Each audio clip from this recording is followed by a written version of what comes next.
నాకు తనంటే ఇష్టం. చెప్పకుండా ఉండలేనంత, ఎలా చెప్పాలో తెలియనంత. ఎన్నిసార్లు అనుకున్నా ఎప్పుడు ఈ మాట తనతో అనలేదు. నేను చెప్పనంత మాత్రాన తనకు తెలియనిదేం కాదిది.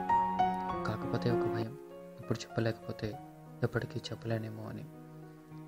డైరెక్ట్గానే చెప్పొచ్చు, లేదా ఫోన్ చేయొచ్చు.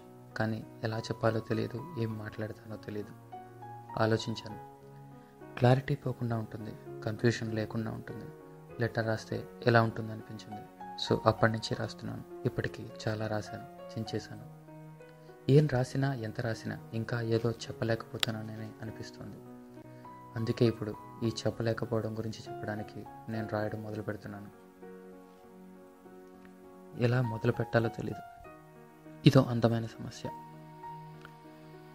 నిన్ను మొదటిసారి చూసిన దగ్గర నుంచి నువ్వెప్పుడు కలుస్తావు అని ఎదురు చూస్తూ రోజు నువ్వు వచ్చే ముందు నిమిషాలు లెక్క పెట్టుకుంటాను. దాని గురించి నువ్వు వెళ్ళిపోతున్నప్పుడు అప్పుడే టైం అయిపోయిందా అని వాచ్ చూసుకుంటాను. దాని గురించి ఎక్కడ మొదలు పెట్టాలో తెలియదు. అలా ఏదైనా ఓ షాప్ బోర్డు మీద నీ పేరు కనిపించిందనుకో, వెంటనే గుర్తొస్తావు. ఇళయరాజా సంగీతం వింటున్నప్పుడు, వర్షం పడుతున్నప్పుడు, ఒంటరిగా నడుస్తున్నప్పుడు నువ్వే గుర్తొస్తావు. ఎంతగా గుర్తొస్తావంటే నాకు తెలియదు ఒక్కోసారి ఏం జరుగుతుందో. మొన్న రోడ్డు మీద నడుస్తున్నప్పుడు కొంచెం ఉంటే లారీ గుద్దేసేది. పిచ్చేమో అని ఒక నిమిషం భయం వేసింది కూడా. చెప్పే అవకాశం వచ్చినప్పుడల్లా ఇప్పుడు కాదు అని తప్పించుకున్నాను. ఒక్కోసారి కనబడకుండా నవ్వుతావు, అలానే నేను చూడకుండా నన్ను చూస్తావు, నాకు తెలుసు. కానీ నలుగురు ముందు మాత్రం నా మీద అరుస్తావు. అప్పుడు నువ్వు నాకు ఇంకా నచ్చుతావు. నాకెంత నచ్చేస్తున్నావంటే నా మీద నాకే కోపం వచ్చేస్తుంది ఒక్కోసారి. ఏంటిది అని. అదేదో సినిమాలో ఒక డైలాగ్ ఉంది. హీరో అంటాడు, నువ్వంటే చచ్చేంత ప్రేమ అని. అలాంటి అబద్ధాలు నీతో చెప్పలేను, కానీ నీతో బ్రతకాలని ఉంది లైఫ్ లాంగ్. నిన్నే ఎందుకు ఇష్టపడ్డాను అని నువ్వు అడిగితే నా దగ్గర సమాధానం లేదు. నువ్వంటే ఎంత ఇష్టమో మాత్రం చెప్పగలను. ఒక్క మాటలో, నేను మాటల్లో చెప్పలేనంత. నేను చెప్పిందంతా విని లేదు మనం ఫ్రెండ్స్గా ఉందాం అనకు. ఆ నాటకాలు నేను ఆడలేను. సరే, మనలో మనమాట. నేనంటే నీకు ఇలాంటి అభిప్రాయం లేకపోతే ఇక మీదట మనం మాట్లాడుకోవద్దు. ఏం లేదు, మళ్ళీ నువ్వు మాట్లాడినప్పుడు, నవ్వినప్పుడు, నన్ను కలిసినప్పుడు, చూసినప్పుడు నీ ఆలోచనల్లో ఎక్కడో నేనున్నానేమో అనే ఆలోచన నాలో బయలుదేరుతుంది. దానికన్నా మన మధ్య దూరమే మంచిది. ఎందుకంటే దగ్గరగా ఉన్నప్పుడు కన్నా కొన్ని దూరంగా ఉన్నప్పుడే దగ్గరగా అనిపిస్తాయి. స్ట్రైట్గా చెప్పాలంటే నాది స్వార్థం. నీతో ఉంటే నాకు హ్యాపీగా ఉంటుంది. ఇంకా ఎలా చెప్పినా మీనింగ్ ఇదే. మామూలుగా అయితే చాలా చాలా చెప్పాలనిపిస్తుంది ఒంటరిగా ఉన్నప్పుడు. కానీ చెప్పానుగా, మాటలు దొరకవు పక్కన నువ్వున్నప్పుడు. గంటలు గంటలు ఫోన్లో మాట్లాడే వాళ్ళని చూస్తే కొంతమంది మరీ నిద్రమాని ఏదో లోకంలో తిరుగుతూ ఉంటారు. వాళ్ళని చూస్తే నవ్వొచ్చేది. కొంతమంది ఆత్మహత్యల దాకా వెళ్తారంటే జాలేసేది. నాకు ఇప్పుడే ఈ టార్చర్ ఏంటో తెలుస్తుంది. ఎవడి బాధ వాడికే తెలుస్తుంది. ఇది బాధో లేక హ్యాపీనెస్ కూడా చెప్పడం కష్టమే. But you know something, I'm loving this. I should say thanks to you. ఎంత తిట్టుకుంటారో అమ్మా నాన్న, కోపం వచ్చేస్తుంది ఒక్కోసారి వాళ్ళని చూస్తే. అదే అమ్మకి ఒంట్లో బాగాలేకపోతే నాన్న భయపడిపోతారు. ఆయన జ్వరం తెచ్చుకున్నంత పనిచేస్తారు.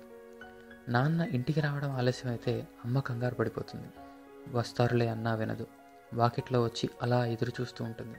బట్ అప్పుడు అమ్మని చూస్తే ఎందుకో తెలియని ఒక హ్యాపీనెస్, ఒక సూపర్ ఫీల్. ఎందుకు చెప్తున్నానంటే, few relations in life are beyond our reasons and control. నువ్వు నాకు అలాగా. Thanks for being in my life. You know one thing, ఇలా చెప్తూ ఉంటే ఇంకా ఎంతసేపు అయినా చెప్తూనే ఉంటాను. Because it's about you. అందుకే ఇక్కడితో ఆపేస్తున్నాను. ఉంటాను.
బాధ ఆనందం, అసూయ అసహ్యం అసహనం, కష్టం కన్నీళ్ళు, ప్రేమ కోపం ద్వేషం, జాలి దయ భయం, ఇలా ఎన్నో ఫీలింగ్స్. కానీ కొన్ని చెప్పలేం, దాచుకోలేం. కొన్ని ఎప్పటికీ చెప్పాలనుకున్నా చేరవు.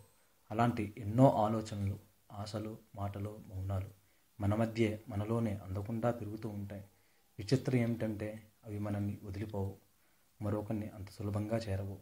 అలా మిగిలిపోయిన ఎన్నో అవ్యక్త భావనలకు ప్రత్యుత్తరంలాని ఈ ఉత్తరం అంకితం.